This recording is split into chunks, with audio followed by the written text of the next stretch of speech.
Hey, it's me, G4P, back with a brand new track. Wow, that was terrible.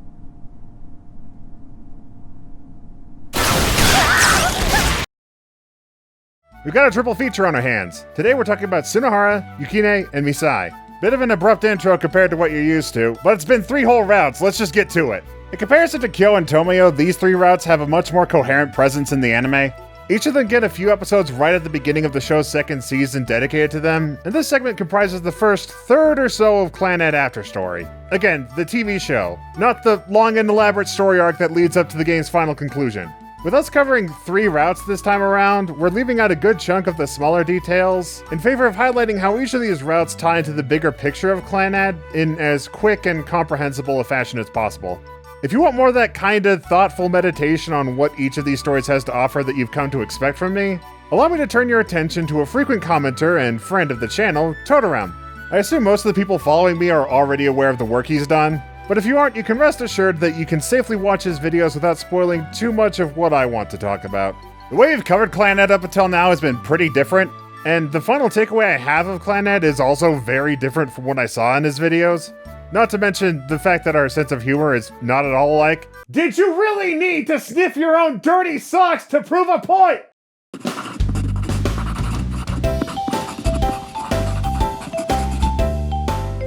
So yeah, we're talking about these 3 routes today because I need to make sure that we have all the information we need before we head into Clannad's endgame. Actually, one more deviation. I need to get something important off my chest. I got a bone to pick with some of you. Now I get it, we're finally talking about square brackets, Clannad After Story, even though we're not talking about After Story. This season is where so many of the big, memorable, and poignant scenes that it's oh so famous for happen. And do not get me wrong, this is art, cinema, pure kino. Whatever silly meme you like that substitutes for the word good, put it here because nothing else fits better. However, some of you knuckle draggers, some of you absolute dent heads, will take someone, presumably a friend of yours, which makes it worse, and tell them to skip the entire first season and start with After Story. Why? Okay, I kinda get it. Season 1 is a whole lot of watching the drama club sit around, eat pudding, and punch the blonde kid. But please, if this is you, or if this ever was you, do me a favor. Go back to that season, clear your mind of everything you know, and watch the first 3 or so episodes of Clannad After Story. And while you're doing that, ask yourself, how is someone with 0 prior knowledge supposed to understand or even care about anything they're seeing right now? Because the first thing they see is a bunch of weirdos they have no attachment to playing baseball, and then, before they've had much time to acclimate to the whole thing, one of the few pieces of concrete information they have, that Tomoya is dating Nagisa, is completely uprooted during the episodes covering Sunohara's arc. Let me be frank, the first third or so of After Story, the anime, is, I don't want to say bad, because it isn't, but if I put myself in the shoes of a totally new viewer, I know at the very least I'd be confused. Even as I am, watching these episodes is still a bit of a speed bump. So please, just let your friends watch the whole thing from start to finish. I promise you, there's plenty of fun and meaningful moments there to keep them happy and entertained. And if you're worried they might not have the attention span for it, tell them this. It's the same thing I told an old friend of mine who frequently has the exact same problem. Tell them they need to take the show on its own terms. Tell them to watch the show, one scene at a time, and try to enjoy it from one moment to the next. Clannad is not a slow burn story that gets good later. Clannad is excellent from the exact moment it starts, and it only gets better as it keeps going. It becomes ever more funny, heartwarming, tragic, and wonderful with each new side of itself it shows to you. I think anyone can see that, even if not everyone will. There's a bit of a skill check here, and that's okay. Don't be in such a hurry to get to the parts that define Clannad's reputation as a sad show, because it's so much more than that. Each emotion is a new color in the story's palette. Let it paint at its own pace, and before you know it, you'll look back and wonder how it managed to make something so beautiful. And that friend of mine I mentioned, he loves Clannad almost as much as I do now. Now, let's get started for real. First, Sunohara.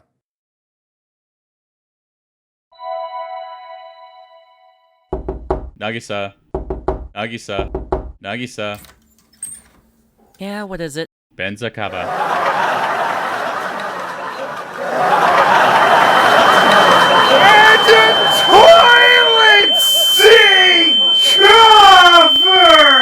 You remember Sunohara, right? Bleached blonde hair, former soccer club member, permanent shoe print in his face. Yeah, we've been here before. Well, he's got a story route to himself, and it's pretty good.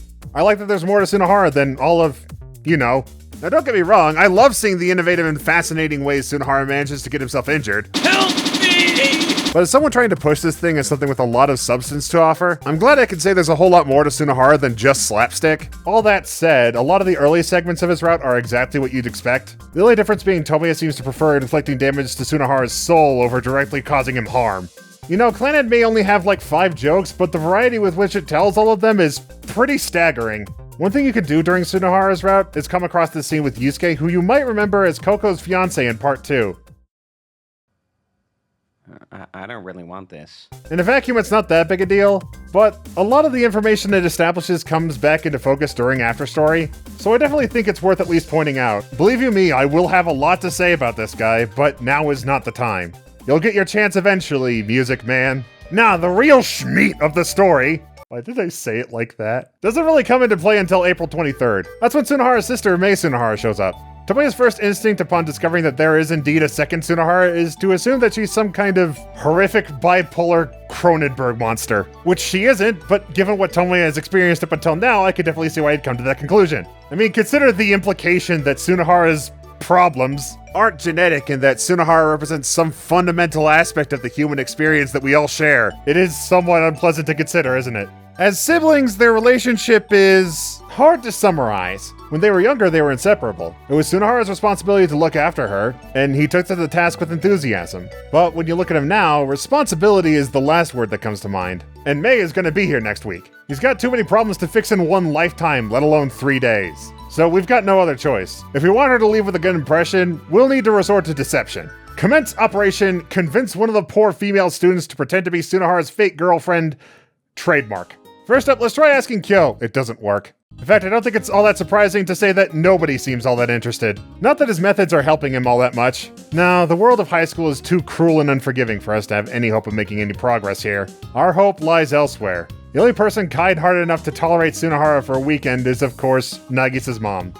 Look, if you think the relationship dynamic between a married woman with a child who's almost old enough to drink and a kid who hasn't graduated high school yet is dubious, it is my pleasure to inform you that things are only gonna get weirder from here. I guess something worth pointing out for the people who haven't actually read the visual novel is that Sunohara's route doesn't branch off from Nagisa's, despite what the anime might have you believe. So while Sanai's inclusion feels a lot more natural in the TV show, here it's kinda just words, white woman jump scare. I don't know, natural might not be the best word to consider here. Sanai showing up out of nowhere in the visual novel definitely helps smooth over some of the annoying questions that come up if you're watching the anime. Like, Sanai is there, the whole time, in the background. She's always contributing something to whatever's going on. Nevertheless, for some reason, Sunohara seems to think that Sanai is only about a year or 2 older than him. Sunohara, you know my mom is in her early 40s, right? Nuh-uh, that's not what Tomoya said. I'm not gonna let you gaslight me. Excuse me? You know, gaslight, when you lie to someone about... I know what it means. I just want to know why you're saying it like that. Actually, never mind. It's pretty easy to put together. Okay, that's out of the way. Let's jump over to the other end of the dubious relationship spectrum. Mai Sunohara, a cheerful, polite middle schooler who worries about her brother and makes friends easily. She arrives and... Remember what I said earlier about responsibility? Well, here we get to see another character kind of reflecting the same idea, because Mai is quite the enthusiastic helper bee. Upon seeing it, she immediately takes to cleaning up her older brother's room. She learns that her brother is quote-unquote dating an older woman, which kind of throws her off her mental balance. Tomoya tells her that it's a sign of better things for Sunohara on the horizon, because he's a bro like that. And both Tomoya and Mai tag along the next day with Sunohara and Sanai to see how they handle each other. Badly is the answer. Alright, bro, you're gonna get out there and you're gonna remember what I told you, right? Right, Jake keep just like girl boss. Oh my god! On their way back, they pass by a playground and notice a few kids bullying some elementary school girl. Sunohara wants to leave them alone and go home, but Mai protests. To her, Sunohara ignoring someone in trouble is an indictment of just how much he's regressed as a person. However, Sanai is the one who takes any argument out of the situation. The girl they noticed has gotten lost, and Sanai spends the rest of the day helping her find a way home, all the while with Sunohara loudly protesting. His sister informs us that this isn't like him. Sunohara is a goober, has been forever. But since as far back as she can remember, this is the exact kind of situation where he'd be the one to step up and take charge. She really sees her older brother as a big hero who takes it on himself to help the innocent. He was never the kind of guy who'd only be motivated by his own self-interest, you know, like you see now. Because now all he wants is to keep spending time with his fake girlfriend, maybe in the hope that he can somehow turn it into a real relationship. Yeah, keep going at it, fella. I'm sure it'll work out great for you. Real quick, let's go back to a talking point from part 5. Family, or in this case, responsibility, is the thing that kept Sunohara grounded when he was younger. So maybe trying to awaken that instinct in him is how he makes some ground on getting his life back on track. How though? Well, if you were perhaps an immature middle schooler, you could, assuming you were emotionally distraught and thus not in the best state of mind, tell your older brother that you were dating a guy in his 20s to see how he'd react. I would tell you that is a terrible idea and to not go through with that, but you are, in this scenario, a middle schooler, and thus very prone to making mistakes. The answer as to how Sunohara would react is that he doesn't. This guy is really in a funk. Even more so now that he's got all these delusions in his head about getting together with Sanae. Aim for his throat, Akio! Even Tomoe is getting fed up with Sunohara's antics, so he decides to take the day to hang out with Mei. Maybe that way they can clear their heads. At the end of the day, Sunohara catches them coming home, and because Mei lied to him earlier about having a boyfriend, it's now up to Tomoe to cover her tracks. But this could be a good thing, you know? In the first place, the whole point of this charade was to make Sunohara step up to the plate and take responsibility for something. Maybe if he thinks Tomoe is taking advantage of his sister, it could motivate him to do something. Well, that was the hope at least. In reality, he just stands there swearing and throwing a tantrum. So in the end, no part of this crazy scheme ended up accomplishing anything. Good to know. Back to square one. The thing Sunohara had that gave him purpose was taken away from him. That being his ability to show off his athletics. You can actually see this come through in the common route. The only time he's ever remotely invested in school activities is when he's playing sports in PE. So another solution might be to try and see if there's any chance for him to get back to playing soccer like he was before? Short answer, there isn't. But let's set the stage. Sunohara was involved in a major incident where he got into a fight with a player from another school. And the Hikarizaka team was barred entry to a major tournament because of it. Tomoe and Mei talk to the club supervisor to see what, if anything, can be done. They're told to take it up with the rest of the team members. And from there, torture. Yeah, these guys suck. Sure, it's Sunohara's fault they couldn't participate, but frankly, I think these guys deserve every bad thing that happens to them and then some. I'm glad Kyo tore up one of your guys' love letters. They run Tomoe and Mei ragged doing meaningless chores, even going as far as to deliberately add to their workload. They string them along saying, hey, if you work hard enough, maybe there's a chance we'll let Sunohara back onto the team. When they don't mean any of it. They're just spiteful and cruel people for the sake of it. This treatment goes on for 2 days. Tomoe can hardly keep himself together and Mei is exhausted. When they finally ask about the situations with Sunohara, they're essentially told that they've wasted their time and that they should buzz off. They start protesting, things start escalating, Mei starts crying, and suddenly...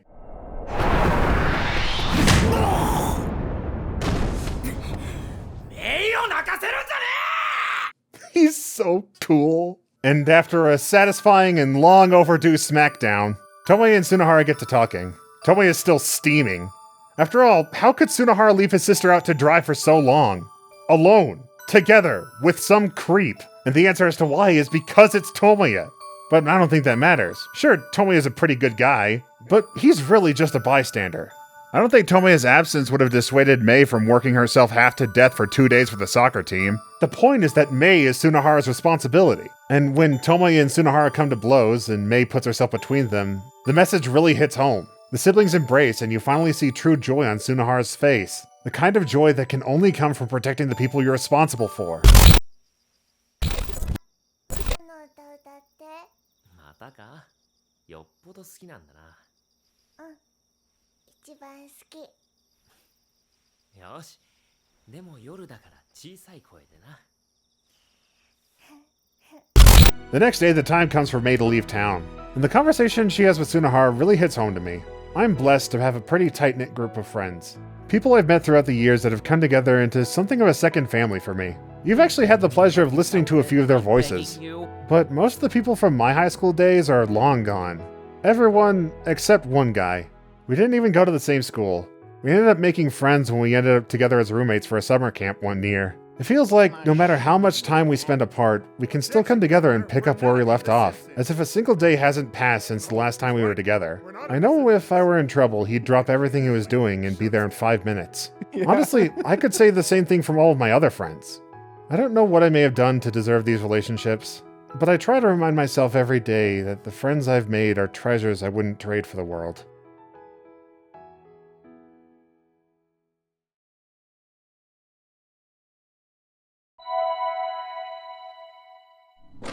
Hey guys, sorry I'm late. Took you long enough. Where were you anyway? I had to go get my cat declawed. Gross. Hold on, I heard that removing your cat's claws can cause all kinds of problems like early arthritis. He's a tough guy. I'm sure he'll be fine. Hold on, isn't your cat your— Alright. Misae Sagara, ex-Hikarizaka Student Council President, grown woman in charge of the athletic dormitory, honorary member of the Sunohara Obliteration Squad, age somewhere between 20 and 99 because that's the level cap according to Clannad's resident boy genius. I mentioned in part 5 Tomoyo had a little part to play in this route. Sorry if I got your hopes up too much with that. She really only comes by for one quick detail, to inform us that Misae went to this school before, and then she's just gone. You can also get Nagisa to show up in a scene that I like a lot. But for just the rest of this episode, we need to leave Nagisa aside. We have more urgent MILFs to take care of. There's definitely a joke in here somewhere about torturing Sunohara in his own route is what actually leads you through his story, whereas here, earnestly hanging out with him as a friend leads the only eligible older woman in the game to take a mild interest in Tomoya. But in the moment, it's not really coming to me. In all seriousness, covering Tomoya and Misae's relationship is weird, because my dude is absolutely down horrendous for this woman. It's not even something I can say is all that in line with Clannad's signature sweet and wholesome relationships. Tomoya is just having his neurons activated by raw and filtered Oneasan energy, and following his lizard brain instincts to their natural conclusion. I mean, I get it. I can't approve of your actions, but I get it.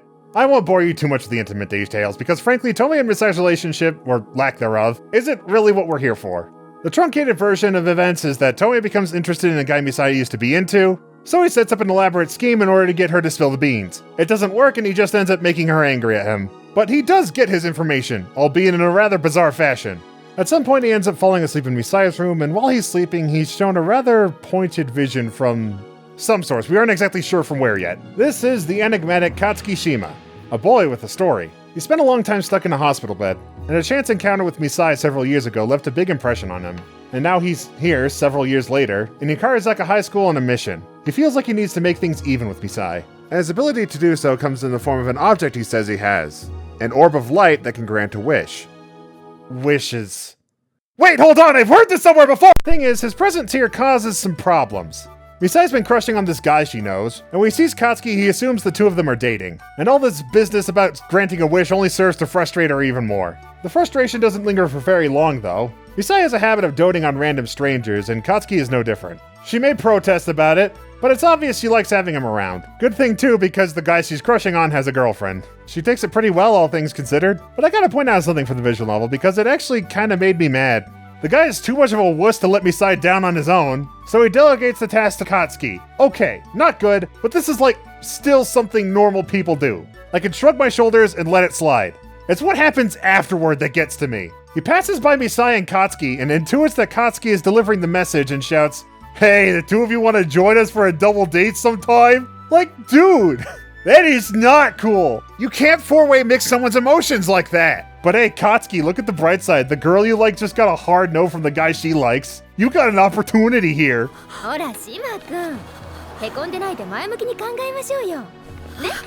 これって絶好のチャンス。そんなこと思えるわけないよ。 Yeah, that's more like what I expect. Let me see more of this guy. Yeah, Katsuki spin-off comic. It'll sell billions, trust me. There are even a few fun Easter eggs you can pick up on if you're paying attention. Like seeing the early days of Yusuke's music career, and the days when Coco was a teacher.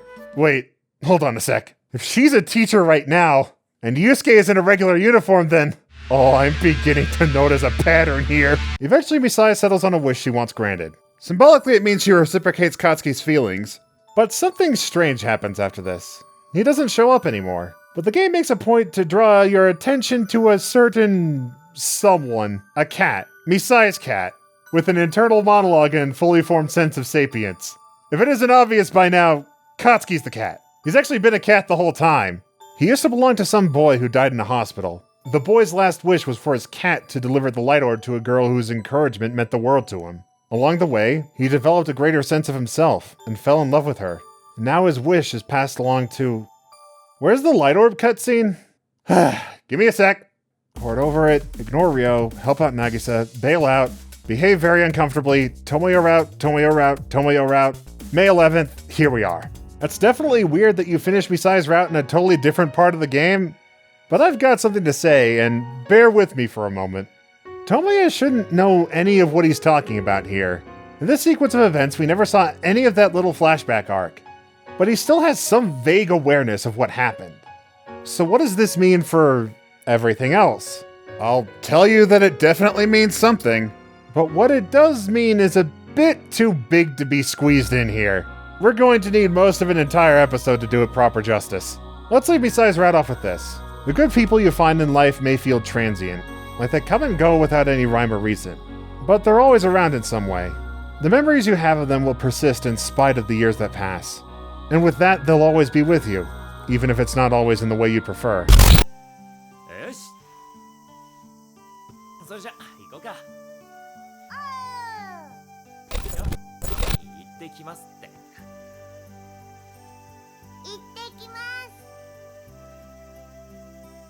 行ってきます Let's get the big thing out of the way. Yookeenay's route in the anime is nothing like it was in the visual novel. There's no underground dive bar, there's no gang war that needs to be broken up, there's no off-camera cameo from Cannon's resident bioweapons expert, and Tomoya doesn't face tank wrestling moves with the apparent force of a hand grenade. Glad we cleared that up. The question that comes up most when talking to other fans about Clannad is who everyone's favorite character is, and never once have I heard anyone say Yookeenay was their favorite. Although I feel like if I did, I would get a feeling as if I had just unfrozen a caveman buried in the dirt, only for him to turn around and tell me in perfect English that Christ was a woman. It's the kind of thing that would give me a whole lot to think over. What I'm saying is I don't have much of an opinion on Yookeenay. There's nothing overtly wrong with her story, but there's not a whole lot that stands out either. During development, the plan for Yookeenay's route was to be added to the other 5 main story routes, but the ideas for her story never came together into something strong enough to warrant the extra development time. And while I'd like to sit here and say, no, guys, this is actually really good, you just gotta hear me out, it is with great disappointment, I must say, that the staff at Key absolutely had it right with this one. Yookeenay's route is easily the worst good story Clannad has to offer. What does that statement imply? Take a wild guess.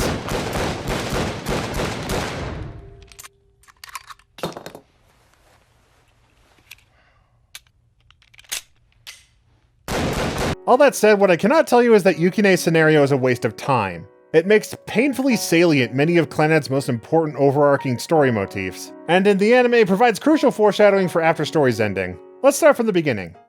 Everyone else has some way to tie into Tomoya's story and progress our understanding of him. Yookeenay is no different, but here Tomoya is a much more passive participant in the story. And by passive, I mean sleepy. He spends most of the route coming to Yookeenay's reference room to take a nap. Alright, what's the reference room? It's a library, but not. It's a place where you can find encyclopedias, old tapes, free coffee, and manga. Which one do you think she's reading? I do like that it's another pretty straightforward romance story. Tomoya and Yookeenay's relationship is definitely one of the less bombastic ones, but that has its charm. What can I say? I'm a sucker for the almighty Hikikomori. In a word, I'd describe Yookeenay as accepting. It's something Tomoya remarks on personally, and is reflected frequently by the kinds of people who spend time around Yookeenay. There's Tomoya and Sunohara, of course, but her own personal acquaintances are themselves a gaggle of apparent social rejects and delinquents. People who have nasty rumors spreading in wherever they come from. And so they come to Yookeenay because she provides them some kind of solace from whatever problems they're facing. This may sound familiar because Tomoya is exactly that kind of person. Someone whose fundamentally good nature is overshadowed in the minds of others because of the mistakes he's made. What separates him from Yookeenay's other friends, however, is that he's exceedingly self-aware. He's not comfortable receiving kindness from other people and giving nothing in return. Yookeenay can take comfort in him knowing that he'll be around to support her, and in turn, she can help support her friends. It becomes this self-perpetuating cycle of kind feelings that makes Tomoya, Yookeenay, and her friends all come together as better people. And come together they do, at the graveyard of Yookeenay's older brother. Fantastic segue. Kazuto Miyazawa was much like the friends he left behind. A fundamentally good person turned rampant by the weight of the expectations placed on his shoulders. He died protecting someone he cared about, and those people, in turn, cared for Yookeenay in his place. His will lives on through the people he's influenced, which is the anchor that ties this route to the main body of Clannad's messaging. The people you care for most will inevitably leave, but there's meaning in the kind feelings they leave behind. Their essence lives on to the people they've come to know and care for. And I can't wait to show you where all of this is leading.